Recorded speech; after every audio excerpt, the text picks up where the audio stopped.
মা ভারত থেকে সীমান্ত টপকে চলে যায় বাংলাদেশে।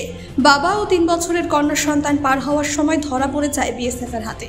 এরপর 3 বছরের শিশু তার বাবা ও দালালকে গ্রেফতার করে কালিয়াগঞ্জ থানার পুলিশের হাতে তুলে দেয়। এদিন অর্থাৎ মঙ্গলবার ধৃতদের রায়গঞ্জ মুখ্য বিচার বিভাগীয় ম্যাজিস্ট্রেট আদালতে তোলা হলে 14 দিনের জেল হেফাজতের নির্দেশ দেন।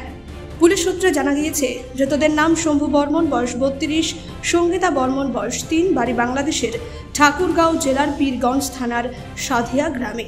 অভিযুক্ত দালালের নাম কমল সিংহ, বাড়ি কালিয়াগঞ্জ থানার মুদাফফরপুর এলাকায়।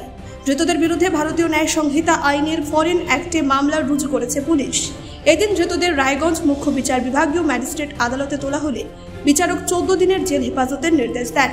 পুলিশ সূত্রে জানা গিয়েছে, রায়গঞ্জ থানার বাজেবিন্দুল এলাকায় মাসি শিমলি বর্মনের বাড়িতে বাংলাদেশ সীমান্ত টপকে ভারতে মাসির বাড়িতে আশ্রয় নেয়।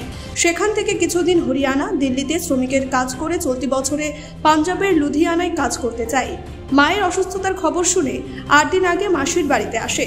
সেখান থেকে দালাল মারফত 20,000 টাকা দিয়ে স্বামী, স্ত্রী ও 3 বছরের বাচ্চা পার করার ব্যবস্থা করে অভিযুক্ত দালাল। স্ত্রী বাংলাদেশে পার হতে সক্ষম হলেও ধরা পড়ে যায় স্বামী ও 3 বছরের কন্যা সন্তান। বিএসএফের জওয়ান দালাল সহ 3 জনকে ধরে কালিয়াগঞ্জে বিএসএফের হাতে তুলে দেয়।